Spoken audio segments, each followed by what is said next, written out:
আমার চাকরি জীবনে আমি অনেক ভয়ঙ্কর লাশের শ্রোতাল করছি।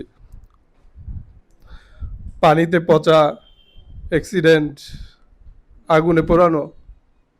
আমি ভয় পাই নাই, কিন্তু এই মেয়ের মুখটা আমি দেখতে পারি নাই। থাকতো আমার কাছে ভালো লাগতো। আমরা পূর্বের বক্তব্যগুলোতে যে নারীর পিছিয়ে পড়া লক্ষ্য করেছি, আমার ব্যক্তিগত মতামত হচ্ছে এর জন্য সবচেয়ে বড় দায়ী হচ্ছে মহিলারাই বা নারীরাই। কারণ আপনি যে মহিলা, আমি যে পুরুষ হইছি, আমি 15 বছর 20 বছর যখন বয়স, আমি কিন্তু আমার মায়ের আদেশ বা মায়ের নির্দেশনায় চলাফেরা করছি। আপনি প্রত্যেক নারীর কাছে আমার একটা প্রশ্ন, যে আপনার সন্তানকে কি আপনি কখনো বলেছেন যে নারীকে সম্মান করতে হবে? একটু উপলব্ধি করেন আপনার সন্তানকে আপনি শিখিয়েছেন কিনা, পুরুষ সন্তানকে শিখিয়েছেন কিনা যে মেয়ের যে অধিকার সেটা তোমাকে দিতে হবে, তার সম্মানকে, তার যে মূল্যবোধ সেটাকে তোমার সম্মান করতে হবে। অনেক নারীরাই কখন আমরা এটা মনে করি প্রয়োজন নাই। আমাদের দেশের পুরুষ এবং নারীর সংখ্যায় যদি বিবেচনা করেন, নারীরা সংখ্যায় অধিক, কিন্তু আপনি সংসদের দিকে তাকান, মাত্র 7 জন নারী এবার নির্বাচিত হয়েছে। গত 25 বছরের ইতিহাসে এমনটা হয় নাই। এবং কোনো কোনো রাজনৈতিক দল কোনো নারীকে মনোনয়নই দেয়নি। আপনারা চাইলেই তো সরকার পরিবর্তন করতে পারেন। 24শে গণ অভ্যুত্থানে নারীরা কেমন ভূমিকা রেখেছে আমরা দেখেছি না? তো মাঠে যে পরিমাণ নারী ছিল, সংসদে কি সেই পরিমাণ বা সেই হারে নারী আছে? নাই। আপনারা নিজেরাই মনে করেন যে নারী নেতৃত্ব দেওয়ার যোগ্য না। যদি আপনারা মনে করতেন যে আপনি যোগ্য, তাহলে নারীকে নির্বাচিত করতেন। আর এই দিবসটা পালিত হচ্ছে 1858 সাল থেকে, কিন্তু এখন পর্যন্ত বিশ্বের কোনো দেশ 100% বৈষম্য বিরোধ হয়েছে বা বৈষম্য নাই এরকম কোনো দেশ নাই। সেটা যতই ওয়েস্টার্ন কান্ট্রি বলেন, যতই উন্নত দেশ বলেন, আমেরিকা যুক্তরাজ্য, তারাও 100% নিশ্চিত করতে পারে নাই যে নারী পুরুষের মধ্যে কোনো বৈষম্যতা নাই। আর এই যে দুই একটা ঘটনা, গতকালকে পরশুর ঘটনা তুবা, এর আগে জান্নাত, এর আগে মুক্তি, এরকম দুই একটা ঘটনাকে আপনারা যখন হাইলাইট করেন বা এর বিচার চান, এটা কোনো সমাধান না। ঘটনা ঘটবে, পুলিশ আসামি অ্যারেস্ট করে কোর্টে প্রেরণ করবে, পুলিশের দায়িত্ব শেষ। এটা তো রেগুলারই করে আসছে, পুলিশ তো কখনো অবহেলা করে নাই। সুযোগ নাই। আপনি জানেন যারা বিক্রমশ্রী ঘটনায় আছেন, আমরা police, DB, CID, crime scene, PBI, থানা পুলিশ, এসপি মহোদয়, প্রত্যেকটা মানুষ কিন্তু এটার প্রতি লেগেই আছে। আমাদের কর্তব্যে কোনো অবহেলা নাই। কিন্তু এইটা আপনার সমাজকে পরিবর্তন করতে পারবে না।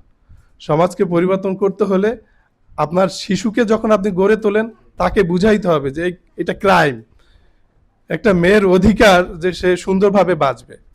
শুধু মেয়ে না, শিশুরাও কিন্তু, পুরুষ শিশুরাও কিন্তু নির্যাতনের শিকার হচ্ছে। আর এই নির্যাতনের শিকার শুধু বাইরের লোক করছে না, আপনার নিজের লোক করছে। একটা নারীর সহিংসতা যে শিকার হয়, পরিবার থেকে সবচেয়ে বেশি শিকার হয়, অন্য মানুষ এসে তাকে নির্যাতন করে না। যে নেপোলিয়ন বলেছিলেন যে আমাকে একটি শিক্ষিত মা দাও, আমি শিক্ষিত জাতি দিব। এটা আমরা বিশ্বাসই করি না। আমি পুরুষ যদি খারাপ হই আমার মায়ের কারণে খারাপ, আমি পুরুষ যদি ভালো হই আমার মায়ের কারণেই ভালো। কারণ সেই আমাকে শিখায়। আমার বাবা তো আমার খেয়াল রাখার সুযোগ পায় না। আমার বাবা ব্যবসায়ী, সে ঢাকায় পড়ে থাকে। আমি আমার মায়ের কাছেই বড় হয়েছি। ওনার যে আদর্শ, ওইটা নিয়েই আমি বড় হয়েছি। তো আমি পুরুষ খারাপ, এটা আপনার নারীর জন্যই খারাপ। আপনি আপনার সন্তানকে সেভাবে বড় করবেন, মানুষ করবেন, ওকে বোঝাবেন। আর ওকে বোঝানোর জন্য তো আপনাকে শিক্ষিত হতে হবে। পূর্বে একটা কথা ছিল যে শিক্ষাই জাতির মেরুদণ্ড বা নলেজ ইজ পাওয়ার। এই কথাটা কিন্তু এখন আর সত্য না। এখন বলা হয় ইনফরমেশন ইজ পাওয়ার।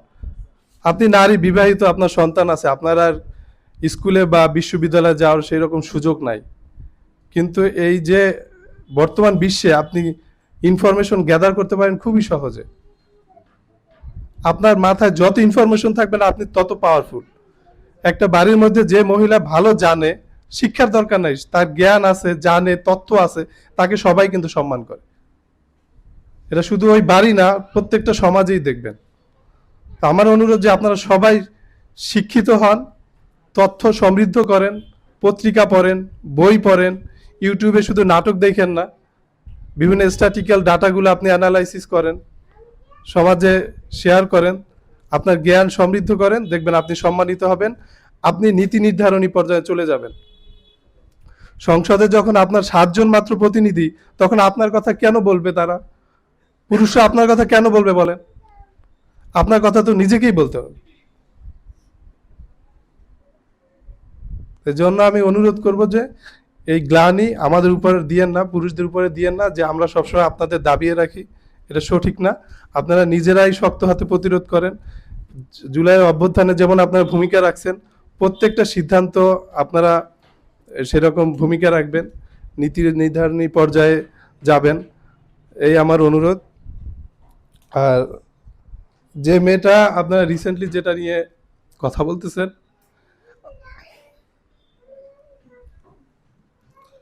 আমার একটা মেয়ে আছে 3 বছর বয়স।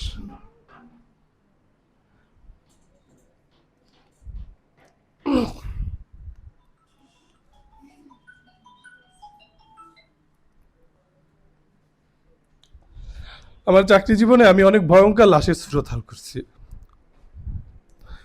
পানিতে পচা, অ্যাক্সিডেন্ট, আগুনে পোড়ানো, আমি ভয় পাই নাই, কিন্তু এই মেয়ের মুখটা আমি দেখতে পারি নাই।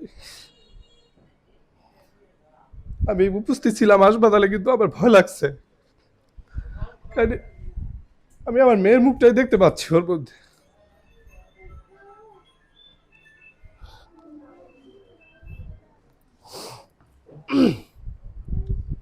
সর্বোচ্চ বিচার কোনো সমাধান না, এটা হেল্প করবে অপরাধ দমনে, কিন্তু আমাদের মানসিক উন্নয়নটা নিশ্চিত করতে হবে। আমরা নিজেদের মধ্যে মানবিক গুণাবলী তৈরি করতে হবে,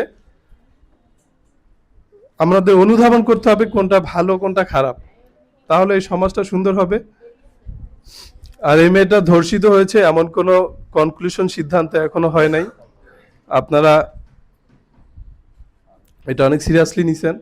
আমি পুলিশ অফিসার হিসেবে নিশ্চিত করতেছি এই মেয়েটা ধর্ষিত হয়েছে, এরকম কোনো কনক্লুড ডিসিশন আমরা পৌঁছাইনি। তবে আমরা আশঙ্কা করছি সে মার্ডার হয়েছে, এটা অনেকটা আমরা নিশ্চিত। আমরা সর্বোচ্চ চেষ্টা করতেছি, সৃষ্টিকর্তার কাছে সবাই প্রার্থনা করবেন আমরা যেন সফল হই। ধন্যবাদ।